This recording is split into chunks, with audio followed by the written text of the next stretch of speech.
Hi, everyone. Greetings, everyone. Welcome to Pasadena Photography Art's 20th installment of Forum. Today, we'll be talking with Ian Wright, recipient of the first ever PPA Photography Prize. Ian will be showing selected work from throughout his career, as well as To Be a Dancer, the project for which he was given the award by the incomparable Ibarionex Perello. Before we bring Ian on, though, there are a couple of things I'd like to mention. Our next installment of Open Show, When the Student Becomes the Teacher, Part 2, will be held on October 24th at 5:30 p.m. We're accepting applications now through October 1st, so if you would like an opportunity to present your work to an audience or know someone who might like to, visit PasadenaPhotographyArts.org for instructions on how to do so. As most of you probably know, Pasadena Photography Arts is a nonprofit organization with most of the work being done by dedicated volunteers. As such, we have been asking for donations to help cover the costs of our continuing operations. We're still very happy to accept your donations. However, we have also instituted another way that you can support our various initiatives. We're calling it Collect to Support Pasadena Photography Arts. We're now presenting special edition prints by our advisors that are available for purchase on our website, with the proceeds to be split between the artists and PPA. Currently, there are two remarkable images at very affordable prices available by Laurie Pond. Visit our website for more information on how you can become the proud owner of an original Laurie Pond. Others will be contributing pieces to the collection over the months to come, so I suggest you check out our website periodically to see what's being added.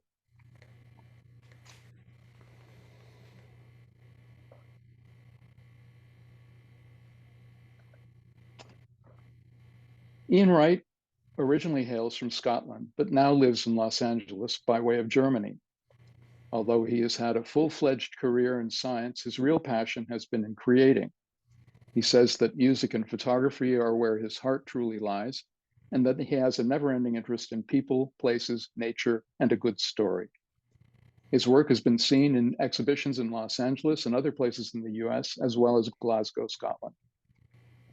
He has also served on the boards of many cultural and environmental institutions. And if that weren't enough, Ian has also been a lifelong singer who has combined that with his interest in rowing, and some of which can be seen and heard on his YouTube channel, Skull and Sing.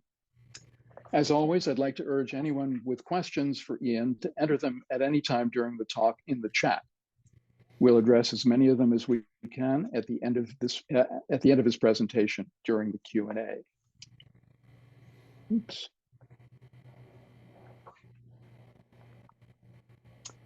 And now it's my great pleasure to introduce the recipient of the first PPA prize, Ian Wright. Ian. Thank you. I'm just going to share my screen and hope everyone can see this. So first of all, I want to thank Pasadena Photographic Arts, and also want to take a moment to acknowledge that last week a dear friend of many of the people who are viewing into this, Stephen Startman, passed away after a terminal diagnosis of small cell cancer. Stephen produced a fantastic book called The Proximity of Mortality, and if anyone hasn't seen that, I urge you to have a look at it. It's extremely touching, especially now considering the circumstances. So I just want to take a moment to acknowledge that. So can everyone see my screen okay? Okay. Ian, if I may, for just a second, is it possible to hit full screen? Because we also see your desktop. Oh, you see the desktop as well? Because it's on full screen here. Okay, all right, that's fine.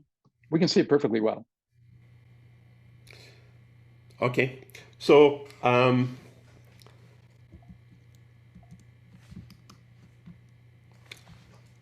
Probably some of you wondering where this crazy accent comes from. It is not typically Los Angeles. So I'm going to take a few minutes just to explain who I am. So I was born in Glasgow, Scotland, and this is a great picture here taken by Roger Moyne. This was taken the year after I was born. So if I'd walked a bit quicker, I could have been in this picture. And it's a picture taken in a place called the Gorbals in Glasgow, which at that stage was acknowledged as being the worst housing in Europe. Extreme poverty and extremely bad housing conditions. But I survived that. And I grew up. I lucky to have a great set of parents and a great family. Studied hard, and Ian, yes. I'm sorry. I think you have to start over. It's not advancing and we're not full screen. Oh, let me just stop sharing for a second.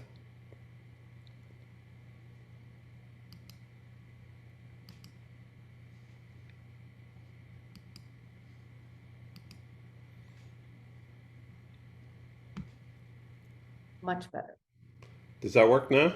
We do see your photograph now with who I am and where did I come from. Okay. Right, and I'll just check that this is, oh, because I have control, it looks like I have to admit people as well.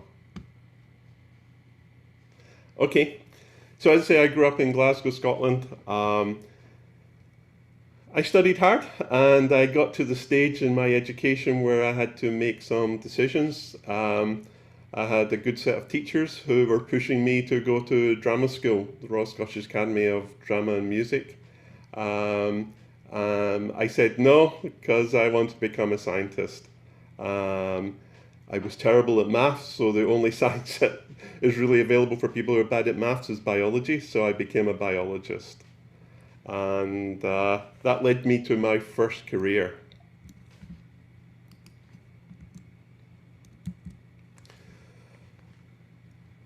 As soon as I graduated, I was offered a job, and can people see this now? This next screen, great. So my first job, immediately after I was graduated, where my salary was paid by Lady Diana and by Eric Siegel, who wrote Love Story. And I was given a brand new laboratory, and access to the pediatric unit at St Mary's Hospital in Paddington, London, which is famous for the place where Alexander Fleming discovered penicillin.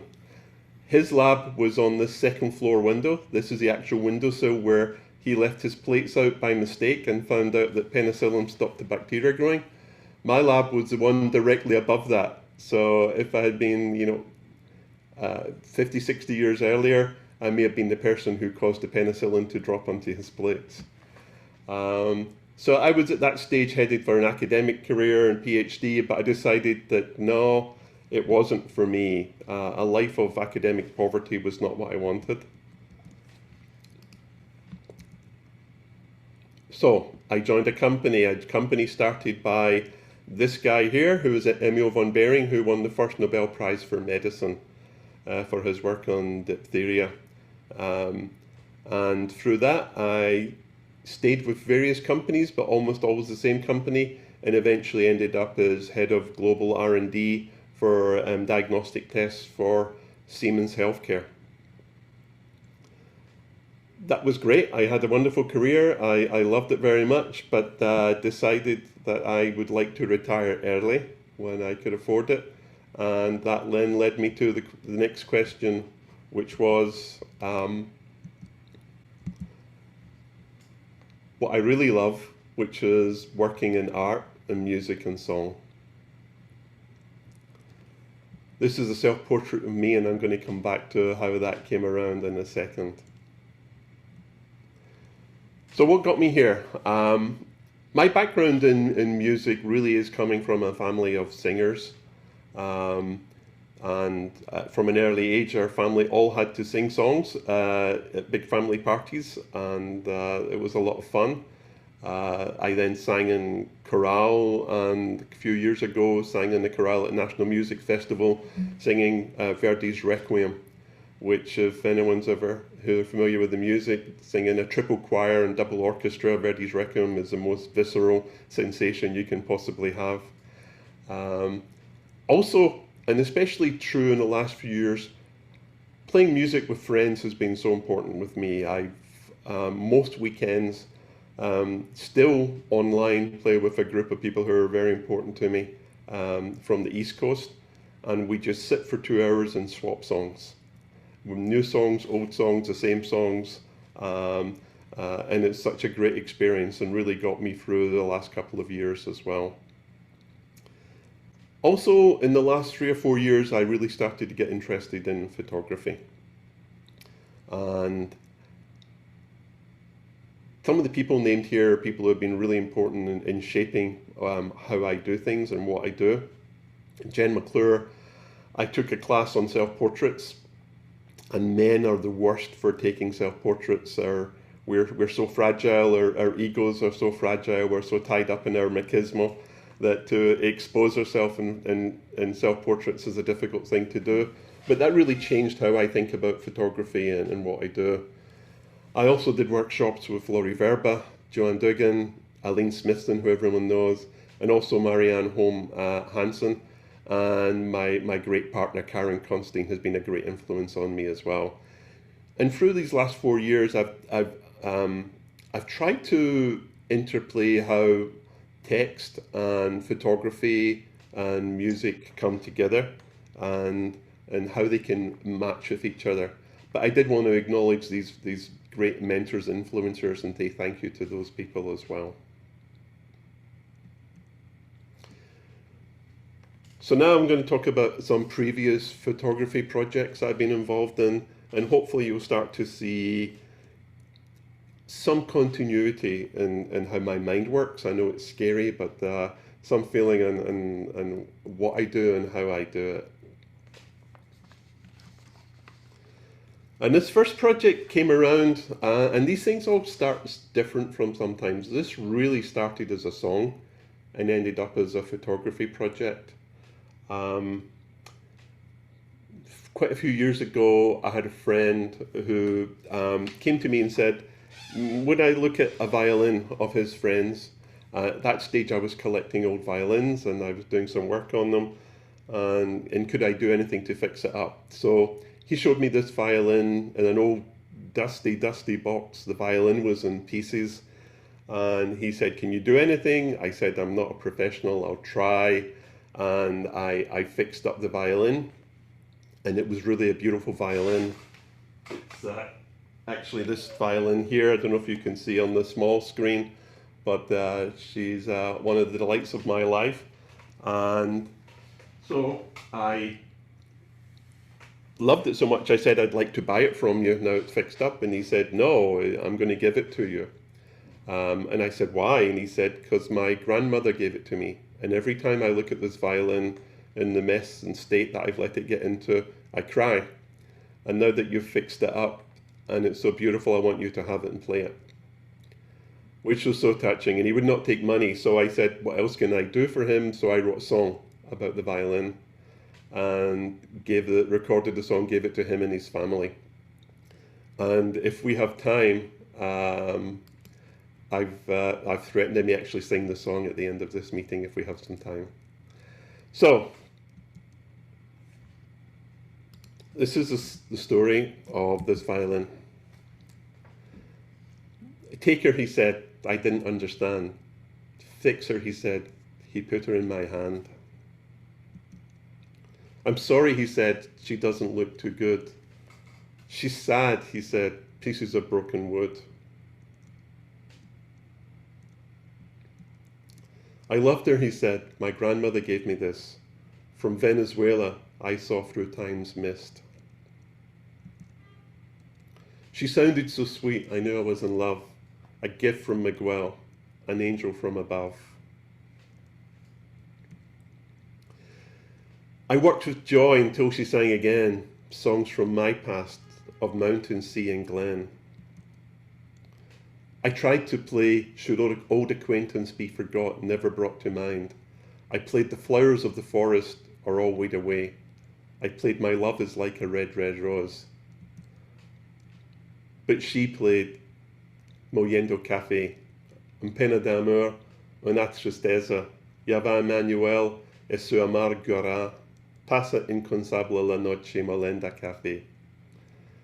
She didn't want to play Scottish songs, she only wanted to play Venezuelan songs. So she sang Amo lloro, canto sueno, amo lloro, canto sueno, de las garzas, de las rosas y del sol.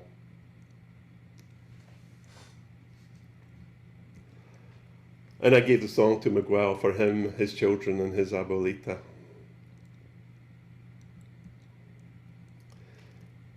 The next project is kind of different, but you'll see some similarities as well. And this really came around when Karen and I were on a trip to Alaska. And she persuaded me to go to this village I really didn't want to go to. I was more interested in photographing the bald eagles. But we went to this village, and it turned out that this community had been populated by people from Siberia at one time. And there was still the remains, or still an active Russian Orthodox church perched on top of a cliff on this small harbor in Alaska in a place called Ninilchik. And it really inspired me to take the photographs of it and write some prose for that place as well. And for 120 years, this church had borne witness, borne pain and pleasure, gladness and grief, paid service to a community that chose this way to believe, gathered stories and told tales, out of place, but place perfect for the position it holds in this world and the next.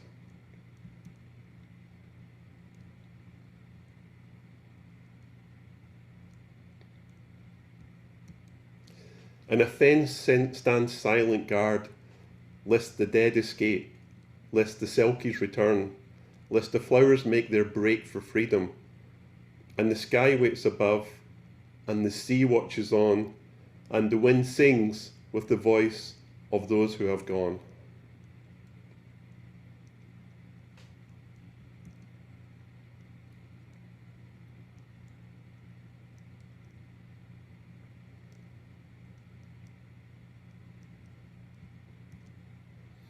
Perched on a cliff, this church watches a harbour below. It has counted all the boats out, but not all return. The sea takes its tithe, and the wind takes its toll, and the graveyard remembers their names.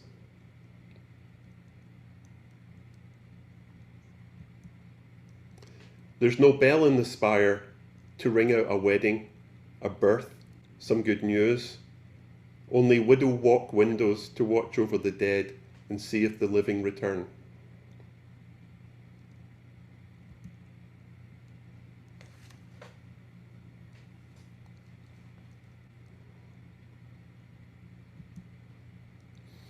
Nothing is level, straight or aligned, neither is life spent at sea. The slant bottom bar points to heaven or hell, the choices we make lead the way.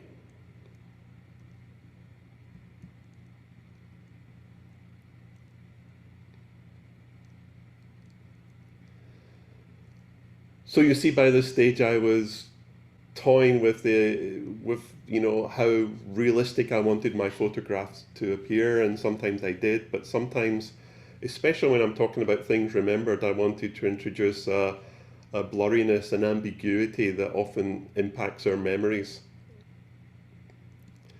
And just to prove not everything is too serious, I started to experiment with using other voices. And I did this project as someone whose work I've often enjoyed, Sophie Calley, was about to turn 70.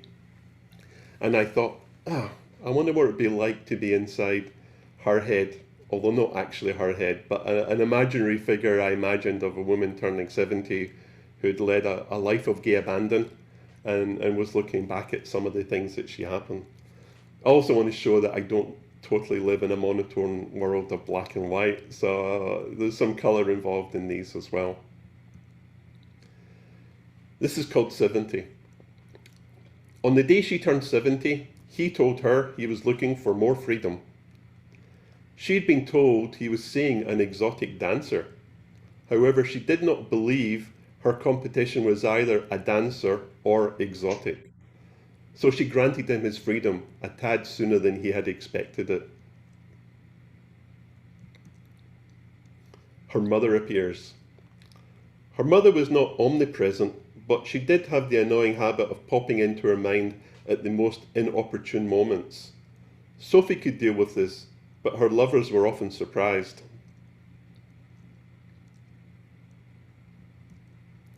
Plunge. She'd worn pink every day since the day she had divorced Jesus and extradited herself from the convent. She found that drinking loosened her inhibitions and her clothing, and on that sunny last day of her 69th year, all it took was a drink, a strip, and a plunge to finally wash away all the guilt she had religiously accumulated. Memories. Sometimes she thought her thoughts returned to a brief affair she had with Richard. At 70, although her own rose had somewhat faded, in her fantasies he remained 23. I also did this as a nod to Hollywood and how it's unfortunate. And what I did with this photograph, just for technical reasons, I had a signed photograph of Richard Burton, and I put a fresh rose petal on it, and then I photographed it over the period of 2 weeks until the rose petal had faded, but somehow Richard always stayed the same. And this was a nod to Hollywood's behaviour as regards to how actors always can stay the same, but actresses, when they get to a certain age, maybe find it harder to get a job. And so to the project to be a dancer.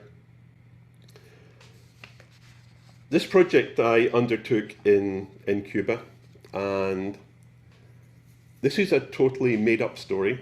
Nothing in the story is real.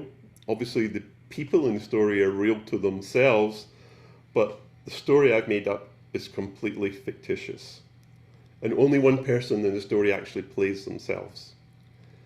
So this is called To Be a Dancer. And I'd always thought of this project as a book. And that's why it's kind of designed this way as well, but hopefully it works. What I wanted to do was, and I worked with this great model, Suzelle's not her real name, and I know nothing of her real life, but I tried to imagine what her life may have been like, but as I say, totally fictitious. So this is Suzelle's story.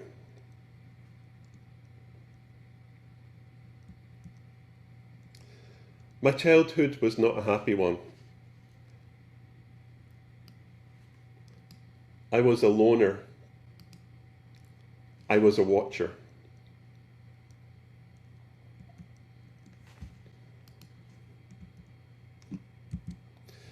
The only good thing my father gave me was a love of music and a sense of rhythm. I'm going to break the fourth wall, and this guy was so delightful. He was a musician, and he invited us into his home. And he allowed me to sing in my terrible Spanish accent Cuban songs like Chan Chan with him, and I had such a blast that day. My mother was always tired. I do what I do for her as much as for me.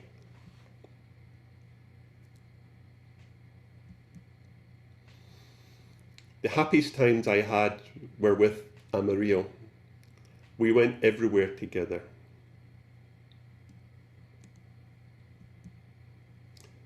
My sister has a different story. She has different skills.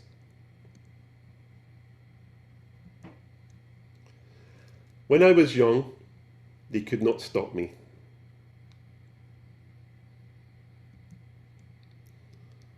My body has been punished and my soul captured.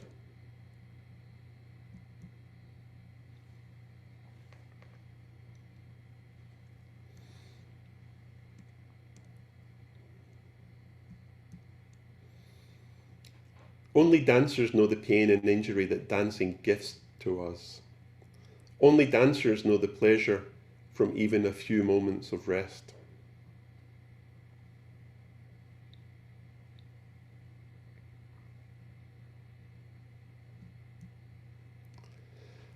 have no time for men in my life. Once I had a boyfriend, another dancer, but he went away.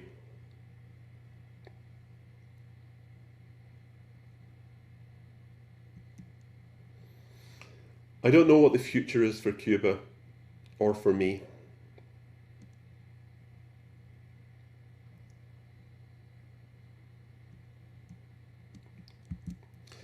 Dance is my love, my essence. Dance is my story.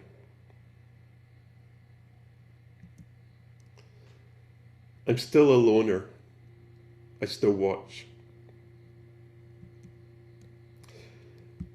So that's the end of that project. And as I say, the characters in it, apart from the mother, who was a real mother, were played by really interesting characters. I'll dance quickly through the project and just talk a little bit about the process. So this was her real mother, and very watchful over her dancing daughter, and obviously very contributory to her career. This young woman was absolutely fantastic. Her name was Andrea, and she was a fantastic horsewoman. We were photographing horse shots, and we got invited into her house, and surprise, surprise, she rode her horse straight through the door into the main living room in her house. Never smiled the whole time. I think the horse smiled more than she did, but so self-assured and such a great horsewoman.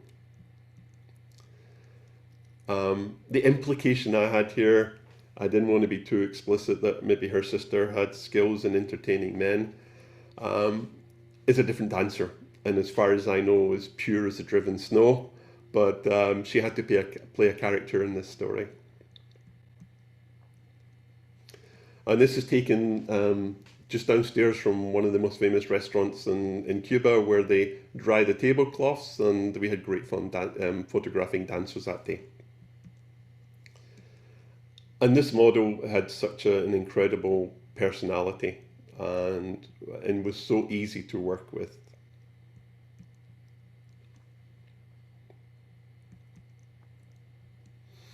I also wanted to get the idea about how painful dancing is. I know ballerinas, and I know some of them whose careers have been shortened purely of injury, and the fact that they often work through injury and are constantly injured, but also the idea of how they must feel when they get off their feet. The model in this is me and a mannequin, and this is a good example of her remembering something from the past, which is maybe ambiguous and maybe not clear, and there was a deliberate intent to make it that way. Again, with this, you know, Cuba is such a fantastic place. The people are so proud of what they've done, but there's a sense of uncertainty about the future and what will happen to Cuba going forward. And at the beginning this year, in a class with Joanne Dugan, we each picked a word that we wanted to work on, and my word was essence, so I had to work it into the story somewhere. And I wanted to get the idea, having been an only child myself, that you know, you can be alone but not lonely, and it also gives you great insight to watching people and understanding and imagining what's going on in their heads and what their lives are like, and I've tried to bring that through the photography as well. So what next? As you can see from some of the images, I've tried to move away, and I had a really nice interview with Laurie Pond, who's done this fantastically, from just straight realistic photographs and what an image and what a print is. So I've moved on a little bit to using my photographs in lino cuts, carving linoleum, and then printing from that. And for me, whether it's an electronic digital printer from Epson, ours of which is just broken down, or whether it's a print made with my own hand, with a knife and with good old-fashioned ink and paper, it's still a print and it's a reproduction. As regards as serious, I'm interested in looking at other people's lives as well and creating those stories. So the new story, I think, is going to be in Japan, and just a quick insight to some of the images that might appear in this new story. And with that, I'm going to stop sharing my screen and move it back to this. Thanks so much, Ian, for a fantastic presentation. It always helps me to see the sort of genesis of a career, and where it's leading, and start to get some idea of where it may go next. And then to be led through it is a treat.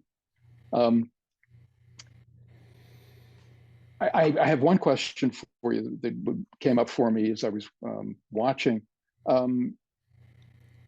Have you spent any time taking pictures specifically to words that you have in mind, or is it something you write afterwards? I mean, what's that process like?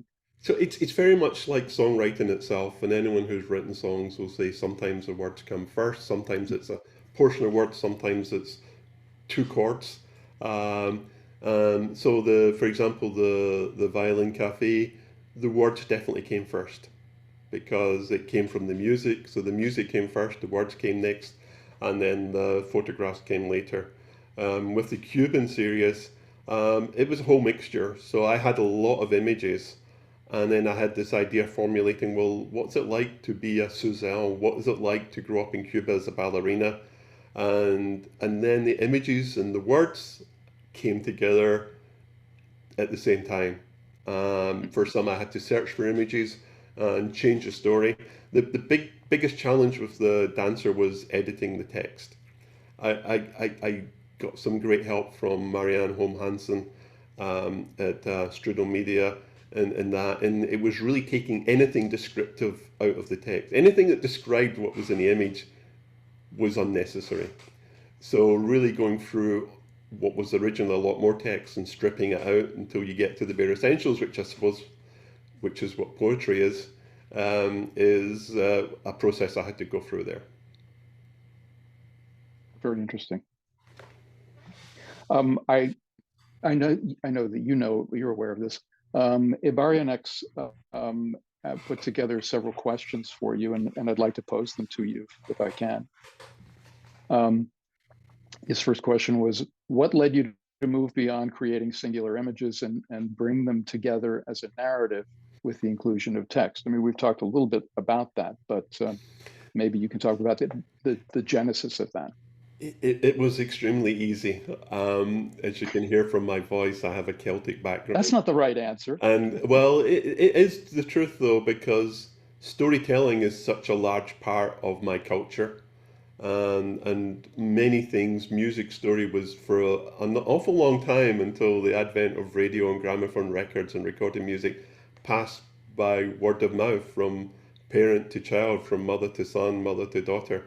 And I've always been interested in that exploration of, it's almost like a DNA. You can see how cultures have moved across continents based on how the music has moved with it.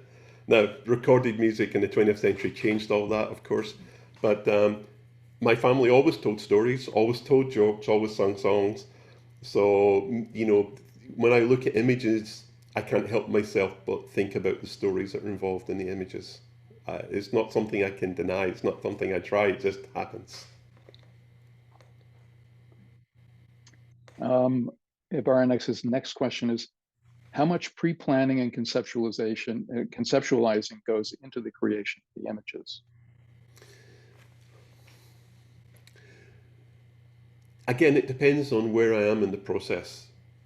So, for example, having completed the dancer through the process that I talked about, and I thought, well, I'd like to do someone else, that inevitably leads me to think when I'm in a different environment, such as Japan, for example, well, maybe there's a story about this person I want to write. What images am I going to need at some stage, perhaps, to match in with that story and create the story? So in that case, the pre-conceptualization and the intent and the images came later. With the Cuban, it certainly was the other way around. The images came first and the story came later. So it becomes a little like filmmaking, where you have but with room for improvisation. Yeah, and it's like filmmaking in that with my next, I may do one or two more projects for this, in this theme. It's kind of like storyboarding for a Right. movie. So the storyboards, even though I haven't got a physical storyboard, I may do that, but they're circling around in my brain and driving me crazy. Right. I certainly can relate to that. Ibarionex's next question is, why is setting the images and the story in Cuba such an important element of the work, Oh, specifically this, about To Be a Dancer? I would not have even started the project without Cuba. Mm. It was my first trip there, and there's a feeling of spirit.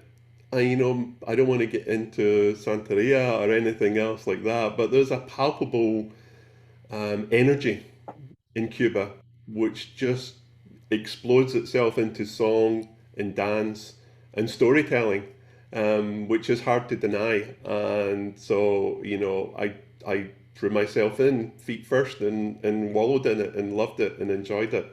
And it just had such an impact on me. And the people had such an impact on me as well.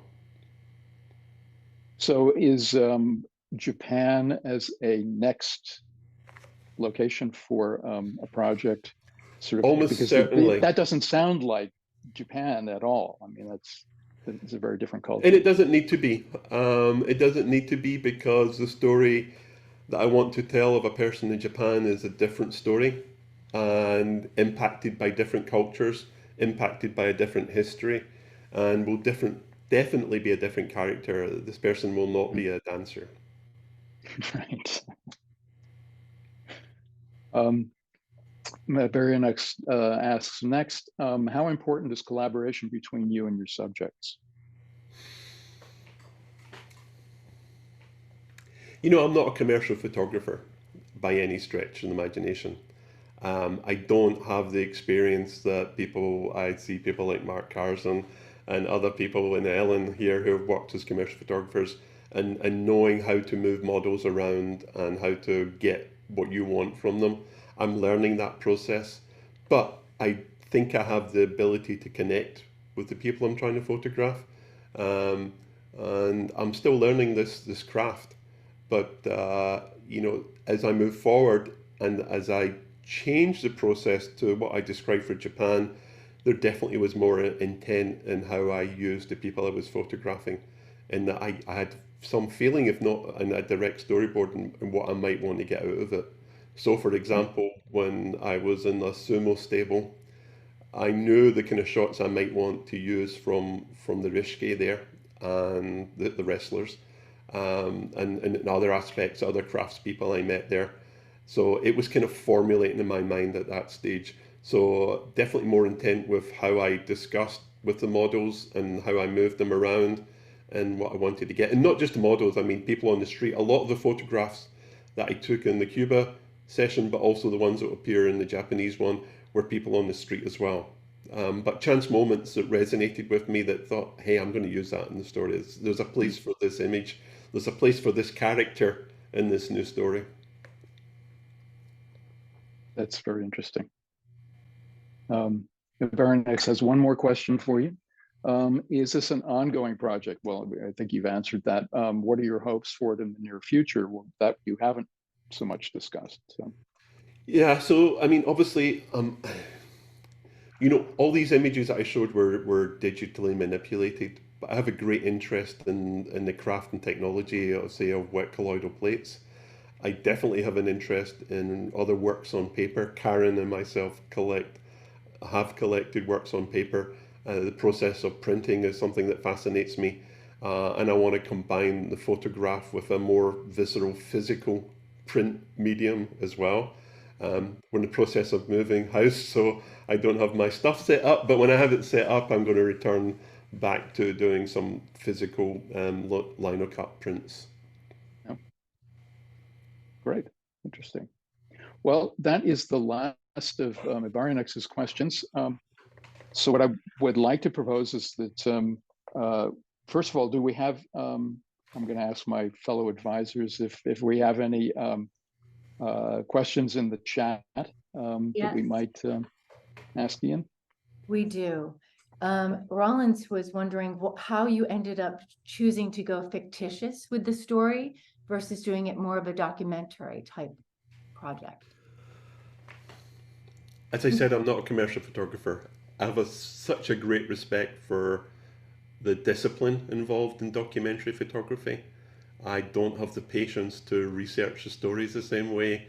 I took the lazy coward's way out and created the story myself. But in full disclosure that this was not a documentary process. This is a fictitious process. So that's where I arrived at. I just don't have I don't feel I have the skill or the discipline or the patience to do real documentary photography and do it justice. Not Fair enough. honestly, anyway. That makes total sense. I totally understand that. And Mark would like to know, do you have plans to make this project into a book people can buy? Yeah, as I said, even when I was thinking of putting this together, I was thinking of a book, and um, it always appeared as a square book like this. And the reason I wanted to do that was because I knew some images were going to be square with text, but if you can do it as a lay flat book, I'll try and find a good example.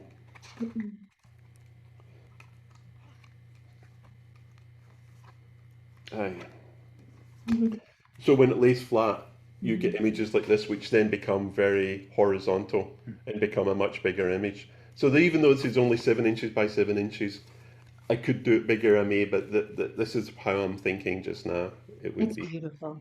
Yeah, and the effectiveness of the spread going across 2 pages, especially there's a couple of photographs in your project that I can see in my mind's eyes that are it's just beautiful, absolutely gorgeous. Yeah, and the mind's eye is so important because, as I said, it turned out really as I put it together how I hoped it would end up. But that was the intent from the beginning rather than ending up there after I put the images and text together. You're very deliberate with all your action. You don't seem to go with you're not as organic in your experience as a photographer. It seems like you're very planned out, very organized. Even though you're not a documentary photographer, I feel like you go into your scene and you're very present and trying to capture what you see. Thank you very much. But again, in all honesty, it's easy to appear deliberate and organized after the fact. When you're mired in the process, it never actually seems that way. But the one thing, and I'm glad you said mind's eye, I often do have a clear concept of where I think I'm going. Now, I've learned, and it's been very tough to take feedback. I was the world's worst at taking feedback. But, we're so fortunate to live in this geography, both physically and online, where, I have so many talented people around me, and some of them are on this call who give me great feedback. Karen has been, such a great mentor in helping me get through this as well. People like Mark as well and Rick. But, I've learned to take feedback. It's been hard, but, it's just a great environment to be in with so many talented people. Yeah, the Los Angeles community is amazing. Dan Katz wants to know, did you envision the blurred focused images when you shot them? Or was that something that occurred as you worked the images? No, I deliberately wanted to blur some of the images. So some of the images were taken on an iPhone using commercial apps as well to process them. Some were taken on my expensive mirrorless camera and then dumbed down to appear image blurry. And I wanted a variety. So those images which were talking about memory, I deliberately wanted to do blurry. Those which had an element of uncertainty, such as the future of Cuba, I wanted to appear blurry, and that was with intent. I did want to do it that way.